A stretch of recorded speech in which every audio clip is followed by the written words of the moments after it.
My name is Rebecca Anderson, and for the last 8 years, I've been living two completely separate lives. In one life, I'm the disappointment daughter. The one who wasted her economics degree on a boring government job. The one who drives a 10-year-old Honda Civic and lives in a modest apartment in Arlington, Virginia. The one my parents mention with apologetic sighs at family gatherings. In my other life, the one my family knows nothing about, I'm a senior partner at Meridian Capital Management, one of the most exclusive investment firms in Washington, D.C. I manage a portfolio worth $847 million. My personal net worth is somewhere north of $23 million. And for the past 8 years, I've been quietly, systematically funding my family's entire lifestyle. It started small. When I was 24, fresh out of Georgetown with my master's in financial economics, I landed my first real position at Meridian. My starting salary was $180,000. More money than I'd ever imagined making. Meanwhile, my parents were struggling. Dad's construction business had taken a hit during the recession, and Mom's interior design company was barely breaking even. So I helped. Anonymously at first. A wire transfer here, a payment there. Their mortgage was $3,200 a month, and I started covering it through an LLC I'd set up. When their car broke down, I arranged for a dealer promotion that covered most of the replacement cost. When my younger brother Marcus needed tuition for his MBA program, I funded a scholarship through my firm's charitable foundation. I told myself I was being strategic. I didn't want them to know about my success because I'd watched what money did to families. I'd seen clients whose children only called when they needed something. I'd witnessed bitter inheritance battles that destroyed decades of relationships.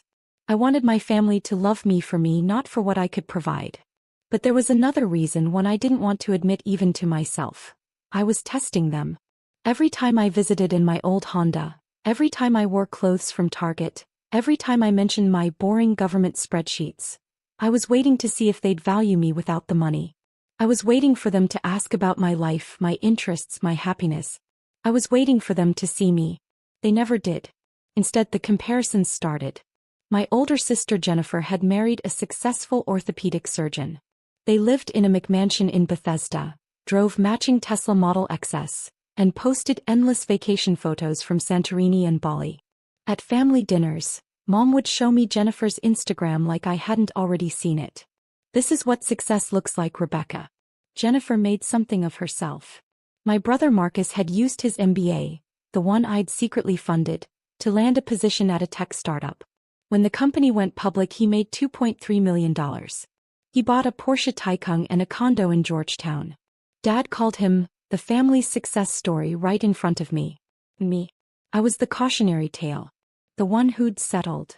The one who'd given up. The one who was almost 32 and still single, still driving that Honda, still living in that small apartment. What they didn't know was that the apartment was a strategic choice. It was a 15-minute walk from my office, which meant I could work from 6 a.m. to 8 p.m. without a commute. The Honda was paid off and reliable. I didn't need to impress clients because my track record did that for me. And I was single by choice because every time I dated someone and they learned about my career, the dynamic shifted. But explaining any of that would mean revealing the truth, and I wasn't ready to do that. Not yet. Maybe not ever. By the time I turned 30, I'd been promoted to senior partner. My cut of the firm's profits alone was $3.8 million annually. I'd diversified into real estate, owned a portfolio of rental properties worth $7.2 million, and had angel investments in 12 different startups. 3 had already been acquired. My wealth was growing faster than I could spend it. So I kept helping my family. I increased my support.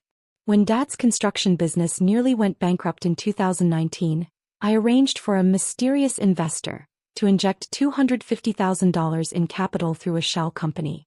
When Mom wanted to expand her interior design business, I funded the entire renovation of her new showroom, $180,000, through an anonymous donor who believed in supporting women-owned businesses. I paid their property taxes. I covered their homeowners' insurance. When their roof needed replacing, I arranged for a warranty coverage that didn't actually exist. I paid for family vacations disguised as contest winnings that Mom was always miraculously selected for. Over 8 years, I calculated that I'd transferred $847,000 to my family. Almost $1 million. And they had no idea. Instead, they criticized me.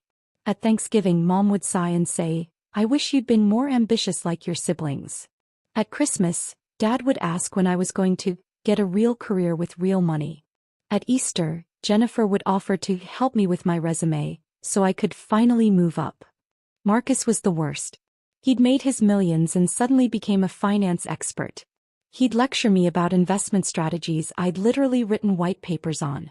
He'd explain compound interest to me like I hadn't built my entire career on understanding it better than 99.9% of the population. He'd recommend books written by authors whose portfolios I managed. And I'd smile politely and say, "That's interesting, Marcus. I'll look into that." By 2022, something had shifted in me. I was 31 and I'd spent nearly a decade hiding my success, funding my family's lifestyle and accepting their judgment. I'd been patient. I'd been generous. I'd been invisible. And I was tired. I started documenting everything. Every wire transfer, every payment, every anonymous donation. I compiled spreadsheets. Ironic, given that's what my family thought I did all day anyway. I organized 8 years of financial records into a comprehensive portfolio that told the complete story of my support. I also hired a forensic accountant. His name was Richard Chin and he was one of the best in the business. I'd referred clients to him dozens of times and now I retained him for myself. "I need a complete audit of my family's finances," I told him. "Every account, every credit card, every loan. I want to know where every dollar came from and where it went." "Are you concerned about fraud?" Richard asked carefully. "I'm concerned about the truth," I replied. It took Richard 6 weeks. What he found made my blood run cold. My parents had opened 4 credit cards in my name. My name, my social security number, my forged signature. Total balance, $127,000. They'd been making minimum payments using money I was sending them, creating a perfect circle of theft. Marcus had taken out a $142,000 business loan in my name, using my credit score, which was perfect 847, to secure favorable terms. The business had failed and the loan was in default. Collection agencies were calling a number I didn't recognize, which I later learned was a phone my parents had set up in my name. Jennifer had listed me as a co-signer on her mortgage without my knowledge. Somehow she'd managed to forge documents that put me on the hook for her $780,000 home loan. She defaulted, my assets were at risk. In total, my family had stolen my identity to fraudulently obtain $1,049,000 in credit and loans. They'd destroyed my credit in the background while I maintained what I thought was a perfect score. They'd put my assets, my career, and my future at risk. And they'd done it all while calling me a disappointment. Richard looked at me across his desk, his expression grim. "Rebecca, this is criminal fraud. Identity theft, forgery, loan fraud. This is federal offense territory. You could press charges." "Not yet," I said quietly. "I need to think." I spent that entire weekend in my apartment staring at Richard's report. Part of me wanted to believe there was an explanation, some misunderstanding. Maybe they'd meant to ask me and forgot. Maybe they thought I'd agreed to something I hadn't. But I knew better. The forged signatures were too consistent. The secrecy too deliberate. They'd known exactly what they were doing. On Monday morning I did 3 things.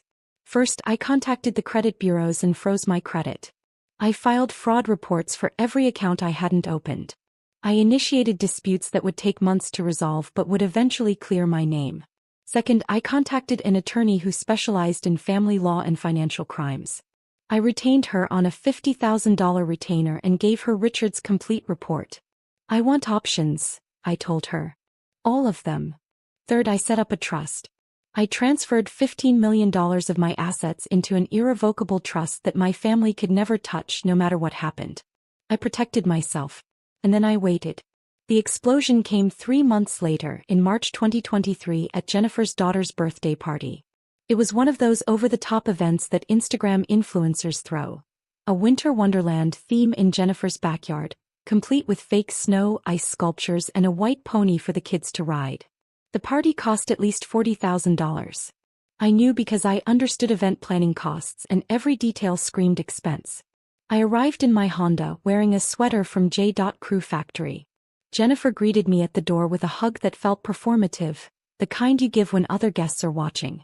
Rebecca. I'm so glad you could make it. Oh, you drove yourself?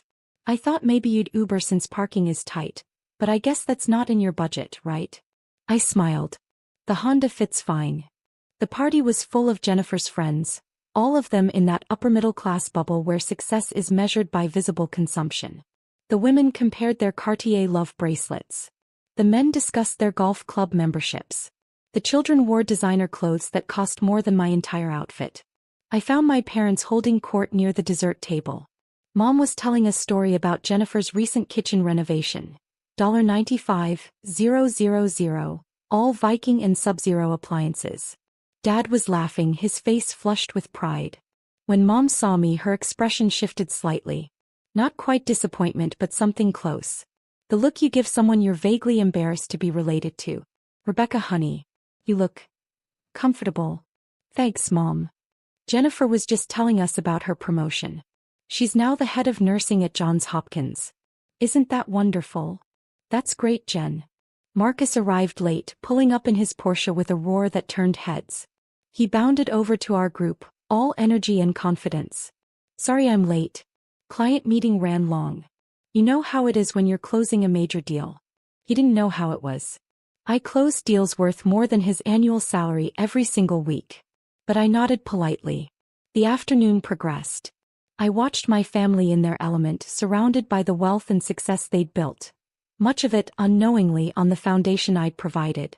I watched them network, name drop, and perform their prosperity. And I felt nothing. That evening, I was helping clean up in the kitchen when I overheard my parents talking in the dining room. They didn't know I was there. I worry about Rebecca, Mom said. She's 31 now and she hasn't achieved anything. No husband, no house, no career prospects. She made her choices, Dad replied. We offered to connect her with people, but she insisted on that government job. Some people just don't have ambition. And she never helps the family financially. Jennifer and Marcus contribute to family events, but Rebecca just shows up empty-handed. My hands stopped moving.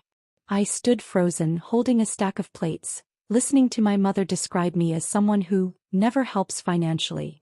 I had given them $847,000. I had paid their mortgage for 8 years. I had saved Dad's business. I had funded Mom's expansion. And they thought I never helped. I set the plates down carefully, very carefully, because I didn't trust myself not to throw them.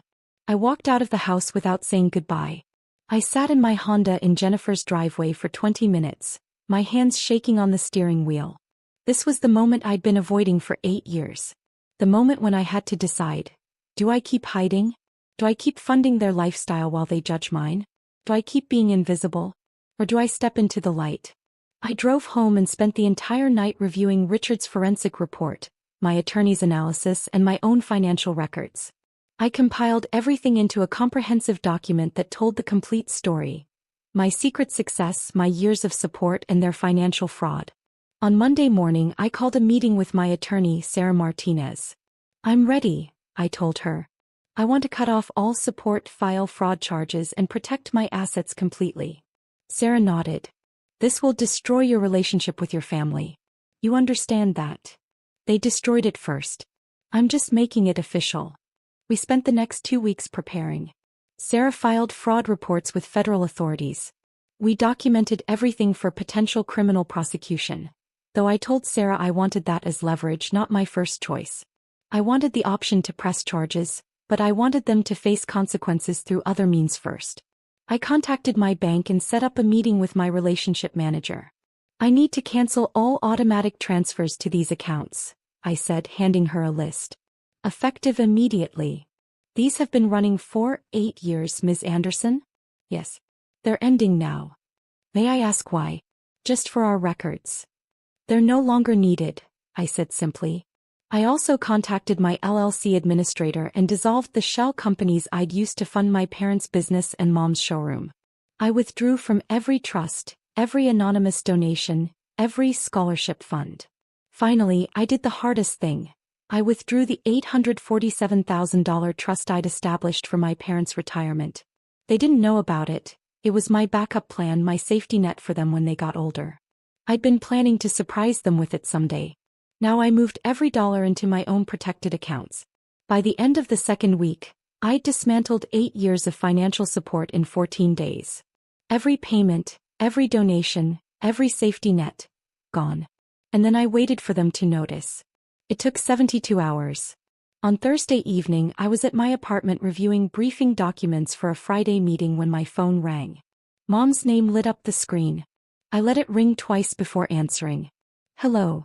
Rebecca. Mom's voice was shrill, panicked. What did you do? What did you do to us? I leaned back in my chair, my voice calm. I'm not sure what you mean. The mortgage payment bounced. The bank called saying our automatic payment was declined. And Dad's business account. The investor withdrew everything. Rebecca, what is happening? I'm still not following, Mom. Don't play dumb. The bank said the payments were coming from some LLC and now they've stopped. Do you know anything about this? I paused for a long moment. Actually, yes. I know everything about it.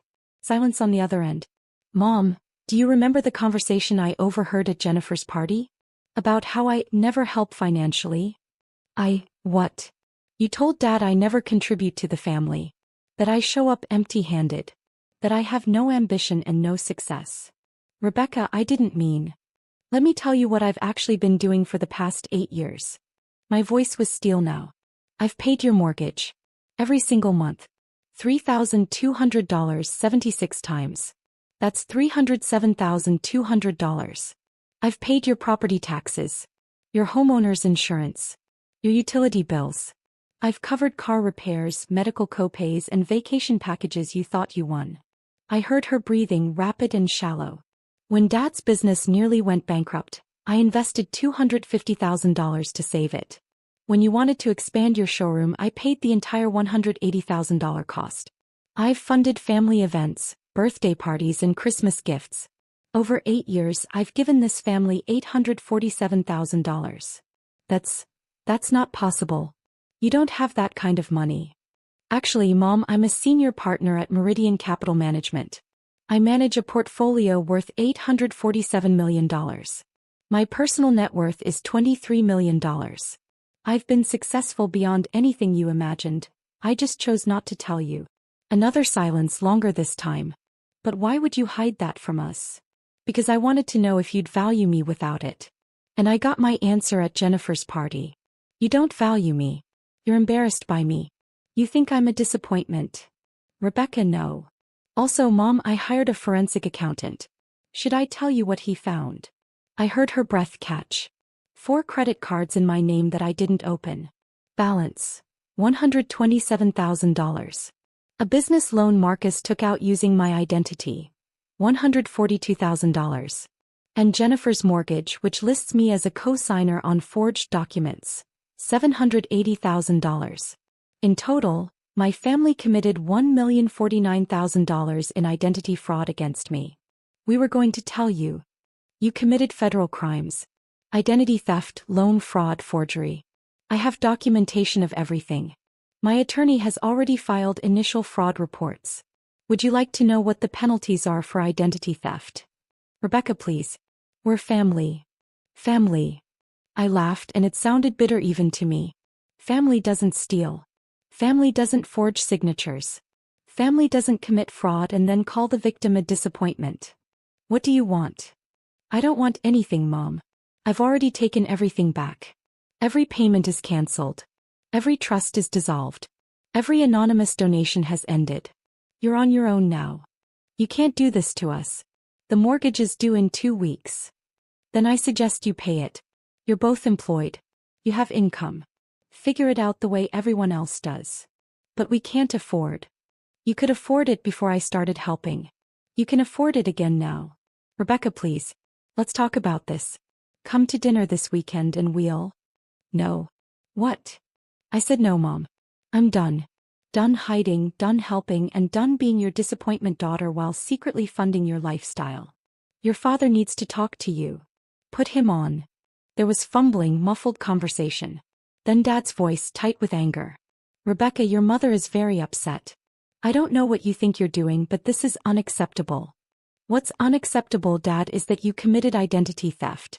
What's unacceptable is that you called me unambitious while I was paying your bills. What's unacceptable is that you let me be the family scapegoat when I was the one holding everything together. We didn't ask for your help. You didn't ask, you just took. Literally.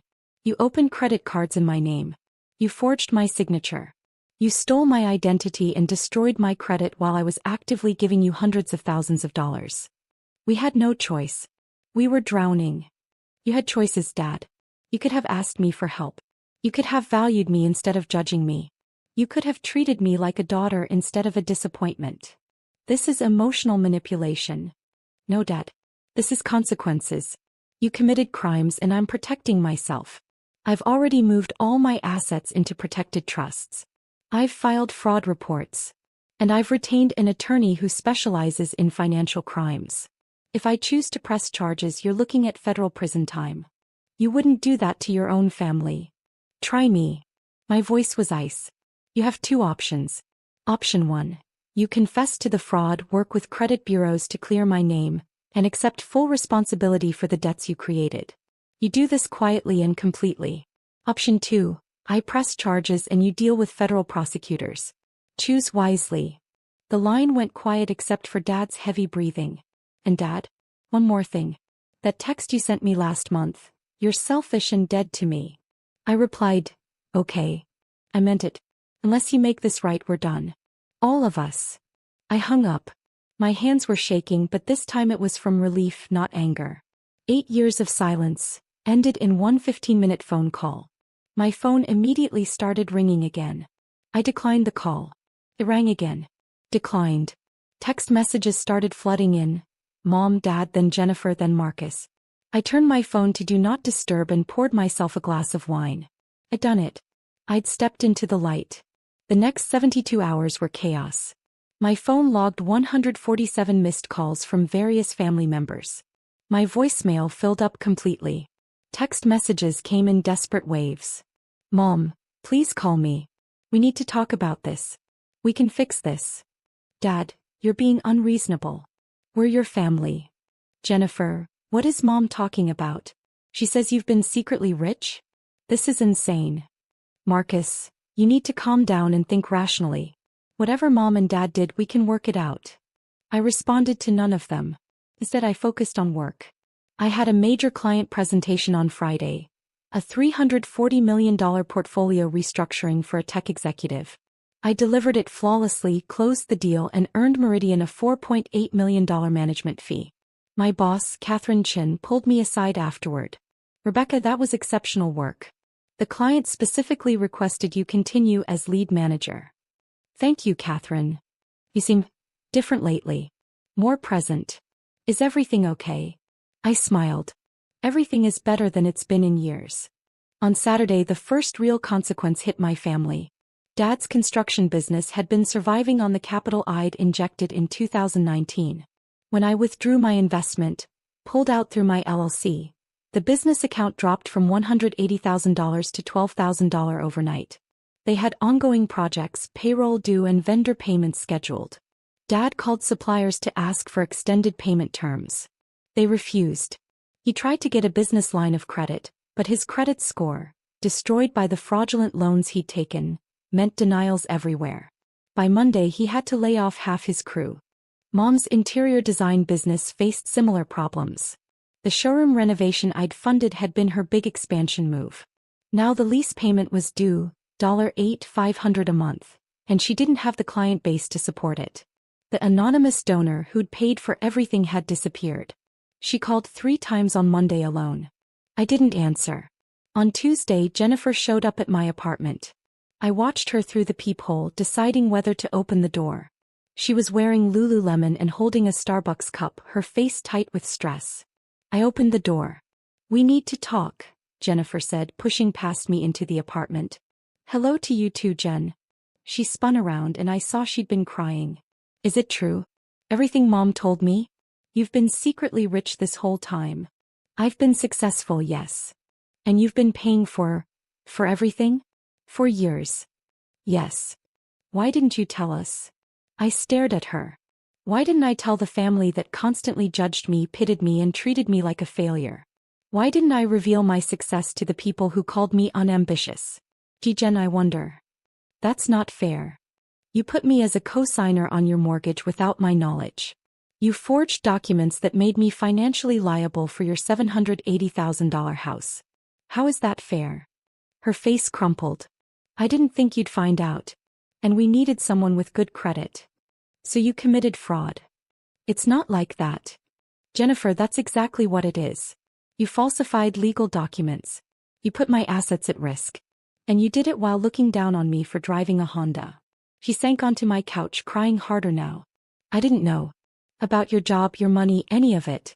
If I'd known. If you'd known, you would have asked me for more. That's why I didn't tell you. That's not true.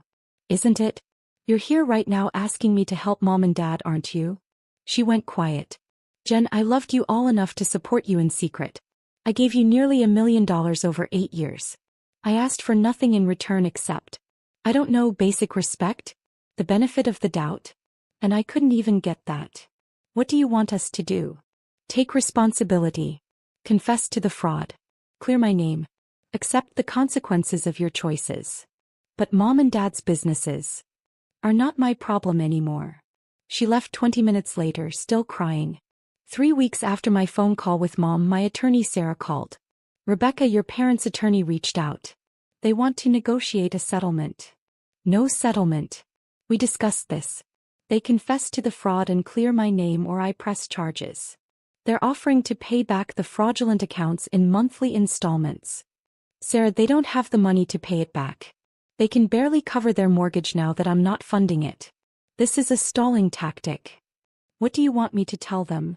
Tell them they have 72 hours to contact all credit bureaus, all lenders and all collection agencies with a full confession of fraud. Tell them they have 72 hours to sign affidavits releasing me from any financial liability for accounts I didn't open. Tell them 72 hours or I file criminal charges with federal prosecutors. Sarah paused. You're certain about this? I've never been more certain of anything. 68 hours later, I received a package via courier. Inside were signed affidavits from both parents confessing to identity theft, fraudulent credit applications and loan fraud. Attached were letters to all 3 credit bureaus releasing me from liability. Also in the package was a handwritten note from Mom. Rebecca, we're doing what you asked. We're taking responsibility. I hope someday you can forgive us. We never meant to hurt you. We got in over our heads and made terrible choices. I'm so sorry. I read the note 3 times. Then I filed it with Sarah's office for the legal record. I didn't respond. Over the next 2 months, the consequences played out like falling dominoes. Dad's construction business declared bankruptcy in May. He had to liquidate equipment and close the company he'd owned for 23 years. He took a job as a project manager at another firm, making $68,000 a year, a third of what he'd made as an owner.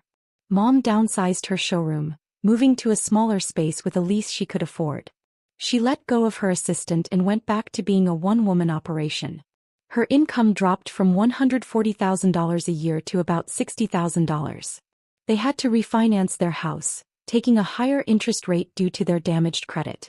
Their monthly payment went from $3,200 to $4,100. They were struggling. Marcus called me in June. Rebecca, I know you're mad at Mom and Dad, but this is getting out of hand. They're really suffering. They committed crimes, Marcus. Against me. And you took out a $142,000 loan in my name. You're hardly innocent here. I thought you'd agreed to co-sign. You forged my signature. I have the documents. Should I send them to you? He went quiet. Marcus, you made $2.3 million when your startup went public. You drive a Porsche. You live in Georgetown. Why aren't you helping them? That's different. No, it's not. You have money. They need money. Your family. Help them. But I have my own expenses. Exactly. So did I. But I helped anyway for 8 years while you all judged me. Now it's your turn. I hung up. In July, Jennifer's marriage hit the rocks. Apparently, the financial stress of their lifestyle, the mortgage I was no longer secretly helping with, the credit card debt they'd accumulated, had created friction. They separated. By August, she'd filed for divorce. She left me a voicemail. I hope you're happy. My life is falling apart and you don't even care. Some sister you are. I didn't respond to that either. It's been 6 months since I cut off my family. My life has changed completely. I'm no longer hiding. I drove my Honda to the dealership and traded it in for a Tesla Model S, Arctic blue, fully loaded. I moved from my modest Arlington apartment to a penthouse in the Wharf with Potomac River views. I started dating again openly as someone with success and wealth. At work, I'm thriving. Catherine promoted me to managing partner. My portfolio is now worth $1.2 billion. I hired an assistant. I joined the board of directors for 2 nonprofits focused on financial literacy and women in finance. I'm living openly as myself for the first time in 8 years. My family has tried to reconnect. Mom sends birthday cards. Dad texts occasionally with neutral updates about the weather or sports. Jennifer sent a long email in September apologizing for everything and asking if we could start over. I haven't responded to any of it. Not because I'm cruel, but because I'm protecting the version of myself I finally found. The version that doesn't shrink to make others comfortable. The version that doesn't hide success to avoid judgment. The version that won't be exploited. Last week I got a letter from Mom. A real letter, handwritten on nice stationery. Rebecca, it's been 6 months. I understand why you cut us off. We failed you in every possible way. We judged you, exploited you, and hurt you. We committed crimes against you. And then we acted like you were the problem. I'm not asking for forgiveness. I'm not asking for money. I'm not asking for anything except the chance to tell you that I'm proud of you. I always should have been proud of you. You built an incredible career. You achieved extraordinary success. And you did it while supporting a family that gave you nothing but criticism in return. You deserved better from us. You deserved parents who celebrated you, not ones who diminished you. I can't change the past, but I want you to know that I see you now. Really see you. I love you, Mom. I read the letter sitting in my penthouse, watching the sunset over the Potomac. I cried for the first time in 6 months. But I still didn't respond. Maybe someday I will. Maybe someday I'll be ready to let them back into my life, to build something new from the ashes of what burned down. But not today. Today I'm simply living as myself. Rebecca Anderson, senior partner at Meridian Capital Management. Rebecca Anderson, who manages over $1 billion. Rebecca Anderson, who drives a Tesla and lives in a penthouse and doesn't apologize for her success. Rebecca Anderson, who learned that sometimes the most powerful thing you can do is say, okay, and walk away. My phone buzzes. It's Catherine. Board meeting at 9 a.m. Big new client. $500M portfolio. Your lead. Congratulations.